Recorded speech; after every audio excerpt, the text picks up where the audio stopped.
Hi everyone. आज हम लोग सब्जेक्ट वर्ब एग्रीमेंट के बारे में पढ़ेंगे। देखिए, सब्जेक्ट वर्ब एग्रीमेंट एक ऐसा टॉपिक है जो आपके जितने भी कॉम्पिटिटिव एग्जाम है सभी में लगभग पूछा जाता है। कॉमन एरर फाइंड करने का रहता है। तो आज उसी के बारे में जानते हैं, सब्जेक्ट वर्ब एग्रीमेंट क्या है। Subject verb agreement. Subject verb agreement यानी किसी भी सेंटेंस में, इंग्लिश का कोई भी सेंटेंस हो, उसके सब्जेक्ट और सब्जेक्ट का जो नंबर होगा और जो पर्सन होगा उसके अनुसार जिस वर्ब का प्रयोग होगा उसी को हम लोग सब्जेक्ट वर्ब एग्रीमेंट कहते हैं। ऐसे सेंटेंस क्या बोले अभी, नंबर। तो नंबर कौन कौन सा हो सकता है? एक सिंगुलर नंबर होता है, एक प्लूरल नंबर होता है। और पर्सन में पर्सन तीन तरह के होते हैं, फर्स्ट पर्सन, सेकंड पर्सन और थर्ड पर्सन। और आपका सिंगुलर और प्लूरल नंबर होता है दो और पर्सन होते हैं तीन। तो सब्जेक्ट वर्ब एग्रीमेंट में, सब्जेक्ट वर्ब एग्रीमेंट में क्या होता है कि देखिए, पहला इसका ये नियम होता है कि यदि सब्जेक्ट सिंगुलर हो तो वर्ब भी सिंगुलर प्रयोग होता है, और यदि सब्जेक्ट प्लूरल हो तो वर्ब भी प्लूरल प्रयोग होता है।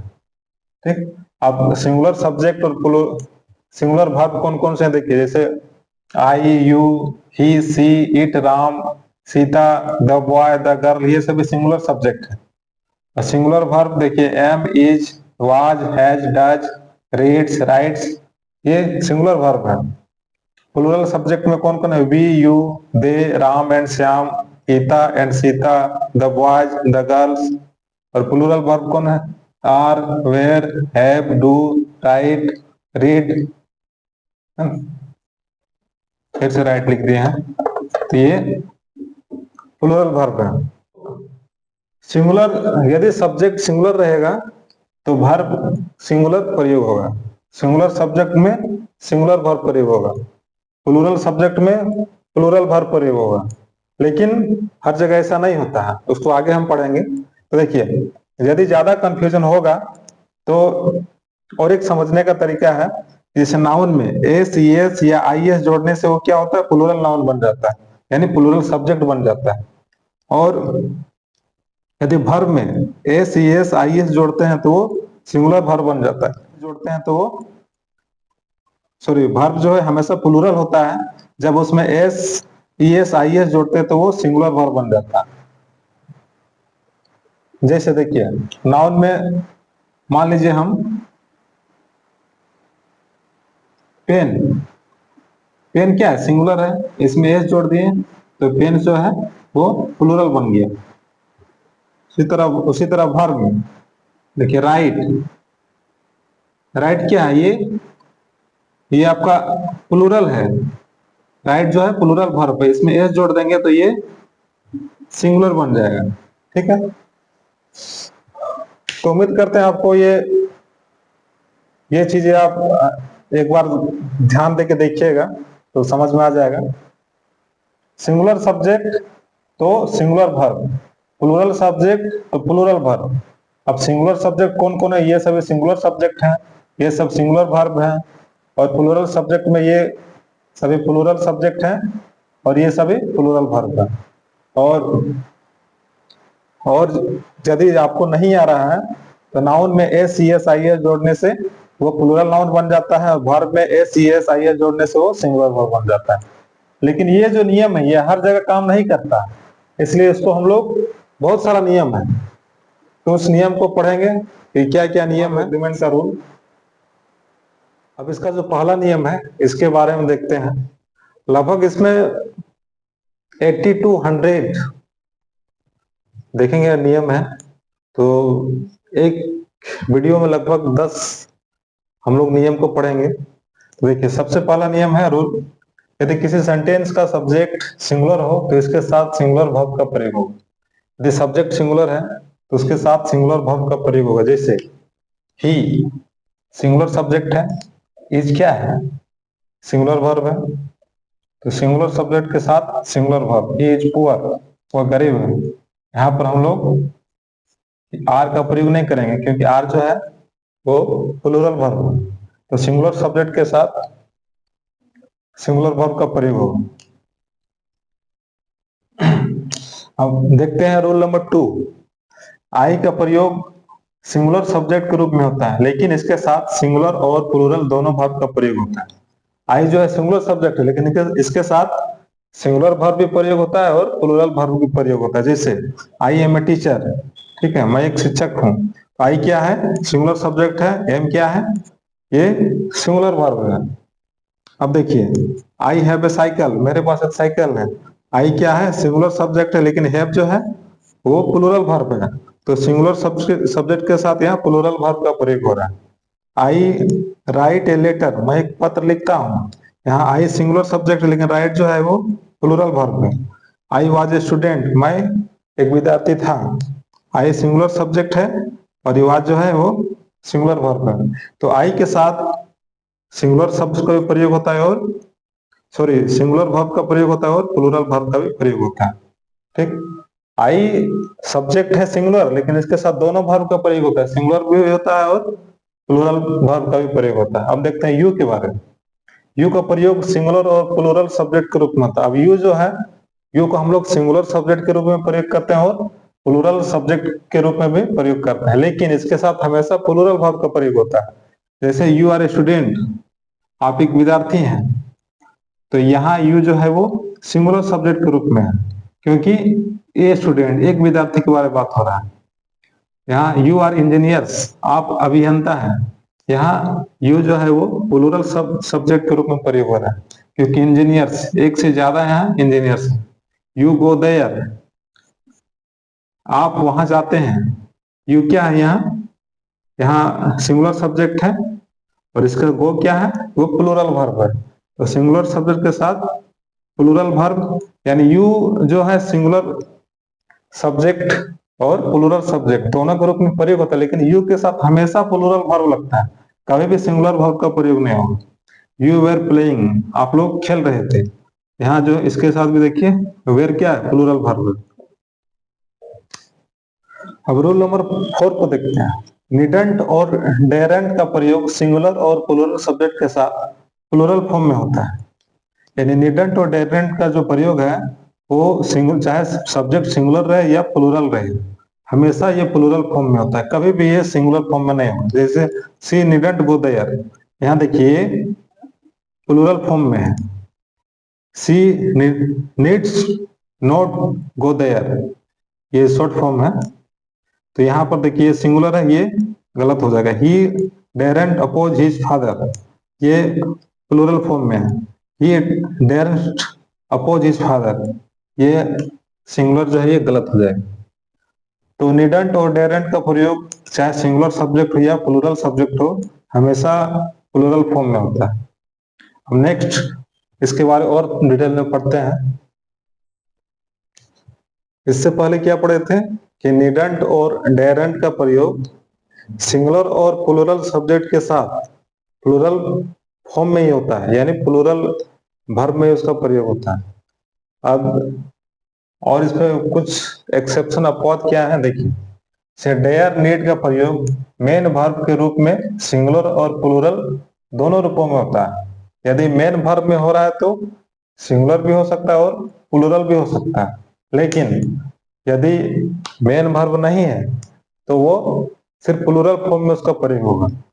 जैसे यहाँ डेयर्स का जो प्रयोग है यहाँ ये मेन वर्ब के रूप में है, इसीलिए यहाँ पर अब सब्जेक्ट के अनुसार प्रयोग हो। जैसे ही क्या है? ये थर्ड पर्सन है, थर्ड पर्सन सिंगुलर सब्जेक्ट के साथ वर्ब 5 का प्रयोग होता है।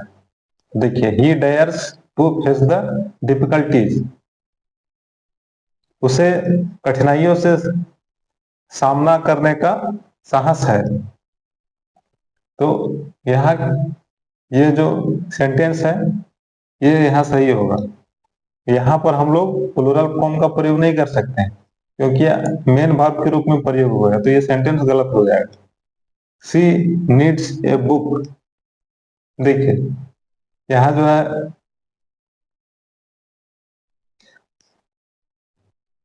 यहाँ सब्जेक्ट के अनुसार नीड्स का प्रयोग हुआ है, क्योंकि यहाँ जो है ये आपका मेन भाग के रूप में यहाँ नीड का प्रयोग हो, इसीलिए यहाँ पर ये सब्जेक्ट के अनुसार यहाँ अपना रूप बदल लिया। यहाँ सी नीड ये जो है वो गलत हो जाएगा क्योंकि मेन भाग के रूप में प्रयोग हुआ। आगे इसमें और क्या नियम है कि डेरंट तथा नीडंट के बाद इन्फिनेटिव विद टू का प्रयोग नहीं होता है। यदि डेयर नोट और नीड नोट है सेंटेंस में, उसके बाद इन्फिनेटिव के साथ टू का प्रयोग, इन्फिनेटिव विद टू का प्रयोग नहीं होता है। ठीक, ही डेरंट टू कम हियर, देखिए यहाँ डेयर नोट है तो यहाँ टू का प्रयोग नहीं होगा। ही डेरंट कम हियर, इस तरह सेंटेंस ये बोलेगा। यू नीडंट गो देयर, इस तरह यदि नीड नोट है तो हम लोग टू का प्रयोग नहीं करेंगे, टू का प्रयोग नहीं करेंगे। यू नीडंट गो देयर, ये सेंटेंस सही होगा। यदि डेयर तथा नीड का प्रयोग कर्मशः हिम्मत होना, पढ़ना तथा की आवश्यकता होना के अर्थ में मेन वर्ब के रूप में हो तो इसके बाद इन्फिनेटिव विद टू का प्रयोग जरूरत के मुताबिक होता है। यदि मेन वर्ब के रूप में होगा तो जरूरत के मुताबिक हम लोग इन्फिनेटिव का प्रयोग कर सकते हैं। He dares to oppose his teacher, यहाँ ये मेन वर्ब के रूप में है तो अपने टीचर का विरोध करने का हिम्मत है, तो यहाँ पर जो है ये सही सेंटेंस सही होगा। ही डेयर्स अपोज हिज टीचर, ये सेंटेंस गलत हो जाएगा क्योंकि यहाँ डेयर जो है मेन वर्ब के रूप में प्रयोग हुआ।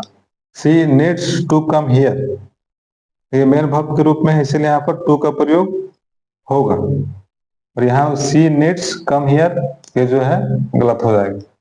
तो ये समझना है, यदि नेगेटिव सेंस में रहेगा तो इसमें टू का प्रयोग नहीं होगा, और मेन वर्ब के रूप में है तो उसके साथ टू का प्रयोग होगा। अब चलते हैं नेक्स्ट अगले रूल की तरफ। अब रूल नंबर 5 को देखते हैं। रूल नंबर 5 क्या कहता है कि यदि सपोजिशनल सेंटेंस किससे शुरू होता है, if, as if, as though, if only, suppose, I wish, he wishes, we wish, she wishes से, इस तरह से ये जो है सेंटेंस स्टार्ट होता है। इससे कोरी कल्पना या असंभव शब्द का बोध होता है। इन शब्दों के बाद किसी भी नंबर या पर्सन का सब्जेक्ट का प्रयोग क्यों नहीं हो, फिर भी प्लूरल वर्ब वेयर का प्रयोग होगा। इस तरह का सेंटेंस रहेगा जिससे कल्पना या असंभव शब्द का बोध होगा, तो वो कोई भी सब्जेक्ट रहे, सिंगुलर रहे, प्लूरल रहे, उससे मतलब नहीं है।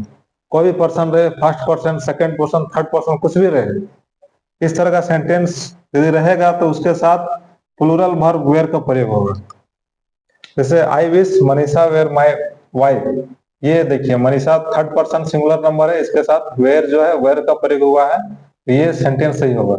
ये सेंटेंस गलत हो जाएगा। आई wish Manisha was my wife, ये सेंटेंस गलत होगा क्योंकि ये कल्पना का बोध हो रहा है। इस तरह का सेंटेंस रहेगा तो उसके साथ प्लूरल वर्ब वेयर का प्रयोग करना।